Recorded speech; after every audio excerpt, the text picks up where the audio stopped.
Anybody listening knowledge 2.0. Let's talk. Let's talk. Let's talk 2.0. Let's talk. Let's talk. Let's talk 2.0. Teach anybody listening knowledge 2.0. Teach anybody listening knowledge 2.0. Like, comment, subscribe, like, comment, subscribe, like, comment, subscribe, like, comment, subscribe. Teach anybody listening knowledge 2.0. Teach anybody listening knowledge 2.0. Teach Welcome to the Talk 2.0. This your host, D-KILLA, A-Town representative. If you ain't did already, I want y'all to go share, subscribe, like, comment on all platforms. Facebook, Snapchat, Instagram, Talk 2.0. Make sure you put the period after each letter and talk, just like it's illustrated in the back. Alright, I got a good episode for y'all today. We're going to talk about some good topics. And one of the first topics, I'm going to bring up, and we're going to name this episode after, is going to be emotions and controlling your emotions. So we're going to call this Emote Control. Alright? We're going to spell it out for y'all. So check it out. This episode going to be deep. Boom. So on this episode, let me take this jacket off. Fucking up my shit, man. But okay. So on this episode, we're gonna talk about our emotions and controlling our emotions. So if you're out there and you're listening and you're having a problem with controlling your emotions, get out your feelings a little bit. And for all the men out there, I want y'all to notice and understand something. All right, what separate us men, the real men out here, from the women is our emotions. Okay, so learn how to control them. And always constantly be in control of them, because right now there's a lot of crashing out going on, okay? If you ain't familiar with the crash outs, you probably ran into a few in your lifetime, or you might be a crash out yourself. Learn how to control your emotions, okay? That's very important, because one day you could wake up after crashing out or having a long night of hanging out, drinking, and you crash out. Now you're in a drunk hole. You don't know what's going on. You're locked up. Now you're facing 22 years, 25 to life. Just be careful with your emotions. Control them, all right? That's very important, especially the fellas, because that's a woman trait, in my opinion. You know what I'm saying? So, and that's what, like I said, it separates us men from women, controlling our emotions. So, there's some things you're not going to like in life. Don't always get emotional about it. There's going to be some things or ways people treat you in life. Don't get sad about it. Control your emotions. Don't always let it show. Boom. Alright, so for this next part, we're going to talk about stress and how stress is the number one killer in, I think, all of America, probably all of the world.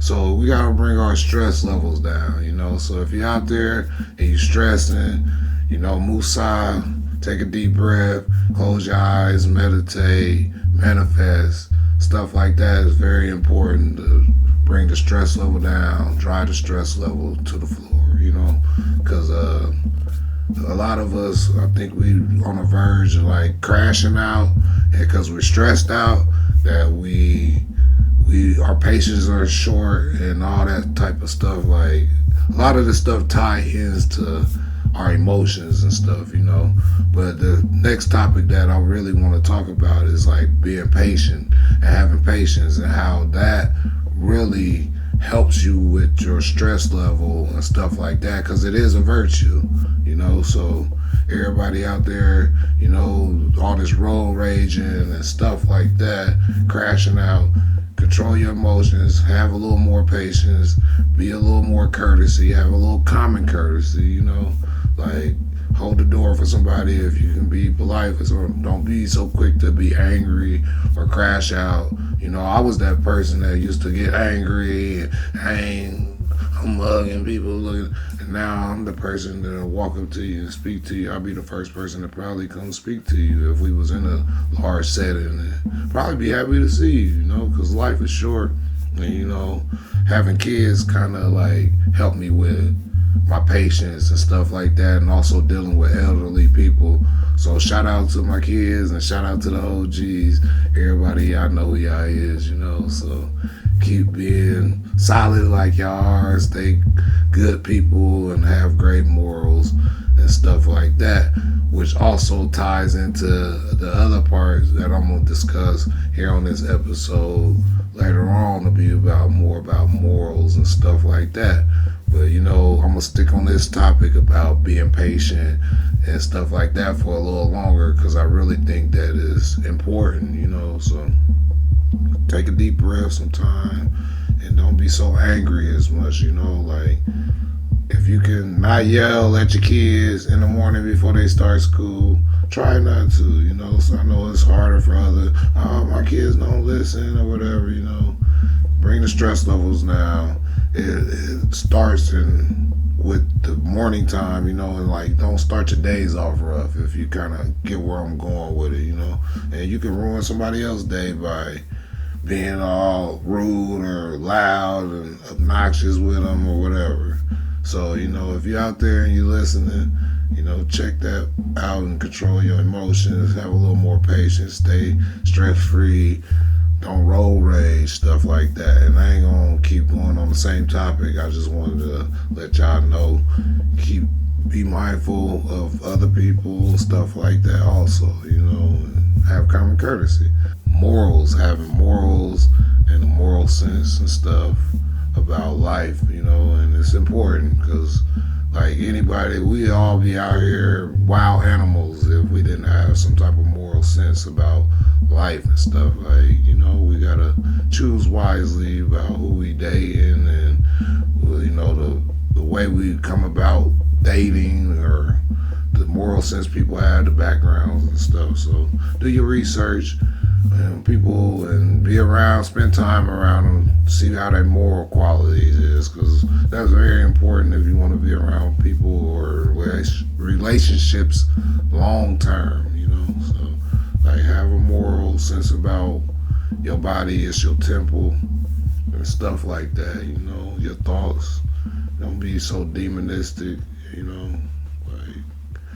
cleanse yourself, be more uplifting, and have a good spirit, that's what it's all about, I was a mean, badass, whoop your ass, I'll hold the door for you, I'll help you now before I hurt you. Like, I done helped more people than I hurt, and that's a lot, I done hurt a lot of people, so, and forgive me if I ever have, so that's a part of my morals, so, and I want to discuss something because it's crazy, because like I've been having sex more years now that I haven't been, if that makes sense. Like, I started having sex at 13 and I'm 38, so I've been having sex more years than I haven't been.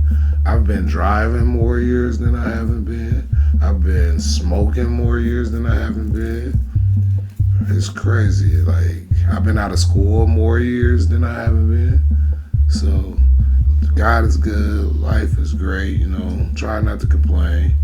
And get back into the moral sense of things I was talking about with, like, okay, women. I have a lot of women asking men or discussing with me about like, I know men out here do this, do that. Boom. They be saying, well, with men, they got multiple women, they can do this, they go out here and do that and cheat and this, that, or the other. Alright, the point is, ladies, alright, if you listening, the point is what separate the men and the women from the hoeing and all that is that the women invite us, open the door for us. Y'all gotta choose the men, alright? So with that being said, y'all choosing us, y'all gotta be accepting to what it is that we are trying to, y'all gotta spread for us, alright? Other than that, we're forcing ourselves on you. And if that's going on, I don't advise anybody to be doing that. So if you listening or watching, don't be forceful, you know what I'm saying? Men, for sure. But women, y'all inviting. So if y'all doing this, y'all opening up for the man, that's what separated it. You know, to me, my moral sense tell me that y'all the ones that do all the invitations. So y'all send out the invites and people respond. So if y'all ain't as accessible and that stuff to that sense, then y'all won't be deemed as such. Morals is very important, you know. So if you got them, get more of them, gain more of them. And if you don't have any morals, it's a downer. I feel like, you know, like you can't heal without having morals, if in a sense, if that makes sense. I don't know. Like I got my own thought pattern, you know, so like I'll think different. Like you heal different when you got morals. Kind of like I'm more, now that I have the morals that I have today, like that they're installed in me, I feel like my life is going on an uppity up. Like it's leading towards greater things because I got a conscious of what I'm doing, and I feel like the good things that come from it morally, they lead me down a path that I got more control of, if that makes sense, you know. So I don't know. I'm kind of all over the place with it because I'm in my thoughts right now about what it is that I have morals about, and it's kind of hard for me to put it in words. But if you follow me, that's what this podcast is about. You know, kind of following along with me, and if you got something to say, put it in the comments.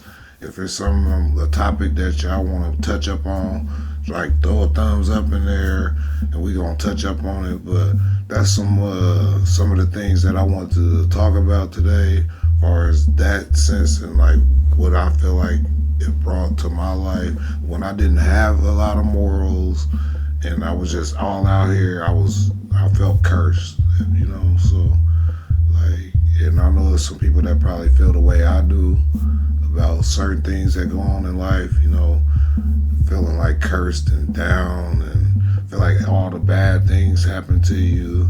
It's probably because you need to get right with yourself, and that's what I'm in the process of doing. So bear with me, and thank y'all for listening to me. And I'm kind of venting a little bit, but boom, I feel like you gotta set the standard for yourself, you know. And ladies out here, and a lot of us men, we out here, we ain't conscious of who we just sleeping with people, and you know, sometimes you trade demons and stuff. Like you gotta be mindful of who you around, who you spare your bodily fluids with and your soul with, because sometimes like they can rub off bad energy only to you, you know, like, and that's what I be trying to be cautious of.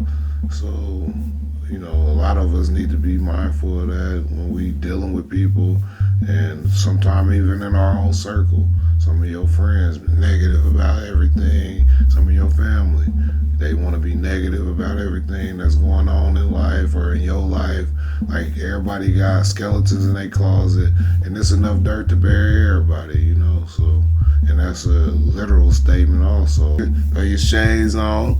I want to get deep into how my emotions channeled into the sports and all that, and they tie into each other, and with morals also, you know, because sports changed my life. I think if it weren't for sports, ain't no telling probably where I would be in my life, you know, because when I was young, I felt like I didn't have no guidance, and I didn't have no true role models in my life, nobody to really look up to. So sports came in my life and kind of adopted me in a sense to where I feel like it helped me grow my morals, and I met a lot of good people through sports, and that's how I kind of got acquainted with a lot of stuff in life and how to navigate the world. And now I travel more, and I know people different places because of sports, and how it opened up a lot for me, and it kind of helped me control my emotions and stuff, kind of in a militant way where, you know, I had to bottle in a lot more stuff that kind of bothered me and stuff, and I had to juggle more things as far as like trying to work and play sports and stuff once I got a little older and stuff. And morally it helped me in a way where I kind of like got out the streets and stuff, and I stayed in school, and I wanted to do good in life, and it translated kind of by playing football and basketball and being a triathlete. It really did help me like kind of channel all that stuff and emotion into, I don't know how to really put it into words. And I don't know, if you out there and you listening, you in the sports, you know, that's why I always try to pay attention to them and keep up with it, because it kind of do something to my spirit, because I know what it did for me. It kind of helped me stay away from all the negative drama, and it's entertainment. At the end of the day, a lot of this stuff is entertainment and just get us away from reality, because life is hard and stressful, you know. Especially if you got morals, life is boring at times, where I am in the house more now and I'm not running the streets. So if you're out there and you're going through similar stuff, or as like controlling your emotions and being patient and everything not working out for you, just keep your head up and, you know, pay attention to what's going on and get some structure in your life and stay blessed up, eat healthy, work out, and stay level-headed. So, with that being said, boom. Based on the true story time, I want to give a special shout out to the Indiana Pacers, the Colts, and the Indiana Fever. You know, shout out to y'all, because sports, like I said, did a lot for me, and I always keep up with sports. And shout out to the home team, but I also want to give a shout out to the Indy 500, the biggest single day event in the world. So if you ain't ever been to it, I finally got to visit. My first time this year. I didn't go in the inside. I was just there like pre-game and stuff like that. But I had the time of my life. So shout out to Indiana. We on the map, baby. I remember one day, this back in my high school days, I was around a freshman, you know, so I was playing on the football team. It was my first game of the season. So I went to school earlier that day, right? So long story short, well, I ended up getting in a fight on the school bus early in the morning. So we get in the scuffle, boom. I get sent to the office. We get put in the ISD. They suspended for 3 days. But so happily, they didn't send us home that day. They just let us finish out the rest of the school day. So me, I was so mad. I got suspended. I know my mom gonna be upset, because I was always fighting. So long story short, I was like, I'm going to this football game. It was a way for me to get my emotions out and get some of that frustration and anger out, because I was playing defense. I love playing defense because I get to hit people anyway, and I was one of the hardest hitters. Boom. I go to school. I did that.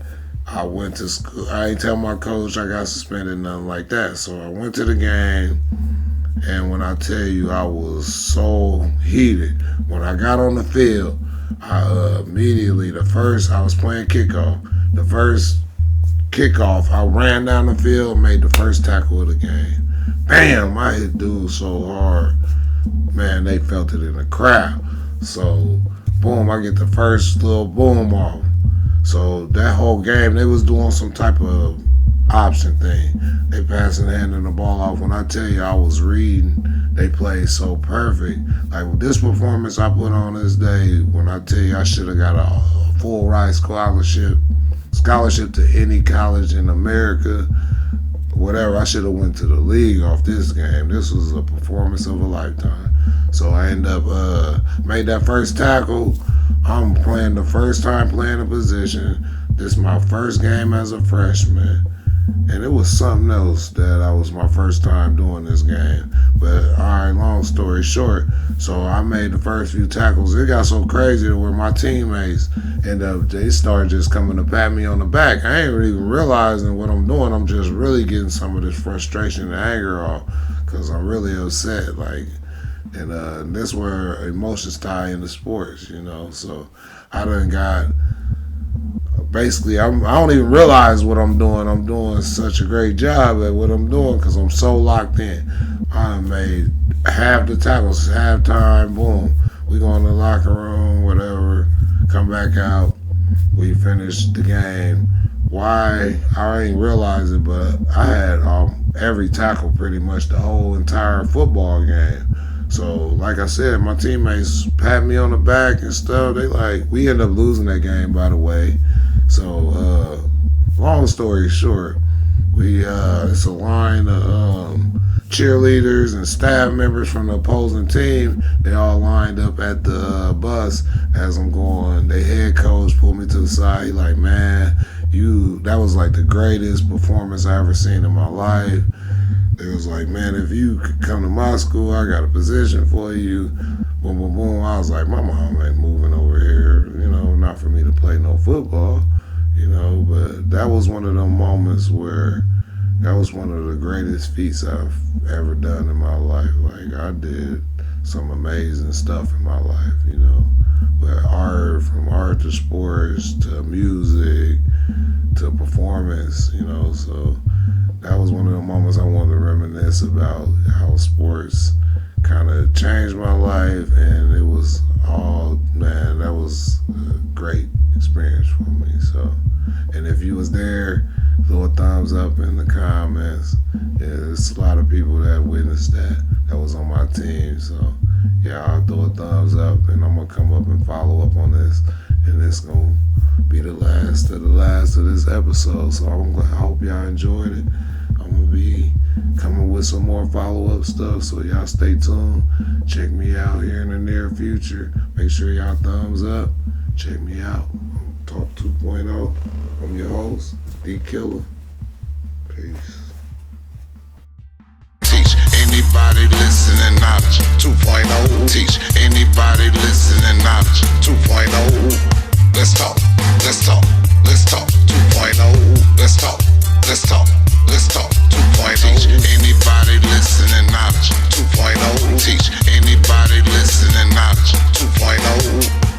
Like, comment, subscribe, like, comment, subscribe, like, comment, subscribe, like, comment, subscribe. Teach anybody listening knowledge 2.0. Teach anybody listening knowledge 2.0. Teach anybody listening knowledge 2.0. Teach anybody listening knowledge 2.0. Teach anybody